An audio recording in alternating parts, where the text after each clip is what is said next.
청약에 대한 수요자들의 관심이 점점 떨어지고 있습니다. 청약 통장에 가입한 사람의 수가 1년 새 40만 명 떨어진 건데요. 고분양가의 다른 저렴한 주택을 구입하면서 필요성을 느끼지 못해 해지하는 경우가 늘고 있다는 분석이 나옵니다. 이지영 기자입니다. 청약 통장 가입자 수가 1년 새 40만 명 가까이 줄었습니다. 한국부동산원 청약홈에 따르면 지난 5월 말 기준 전국 주택청약 종합저축 가입자 수는 2,554만 3,800명입니다.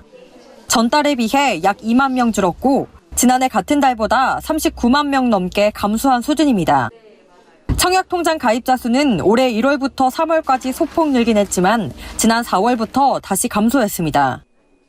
지역별로 살펴보면 서울이 597만 9천 명으로 전년 동월과 비교해 약 5만 명 감소했고 인천, 경기 등 수도권 지역도 8만 명가량 감소한 841만 1,000명으로 나타났습니다. 정부는 지난 3월 말 청약 수요를 끌어올리기 위해 청약제도 개편안을 시행했습니다.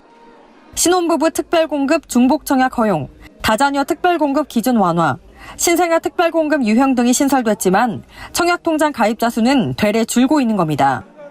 최근 서울을 비롯한 도시에서 주택 거래량이 늘어난 게 영향을 미친 걸로 풀이됩니다.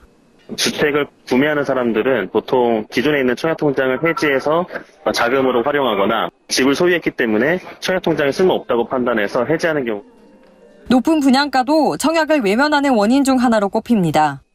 인근 아파트 시세와 비교해 분양 가격이 저렴한 데다 새 아파트를 분양받을 수 있다는 점이 청약의 가장 큰 메리트였는데 이제 이마저도 느낄 수 없게 됐기 때문입니다.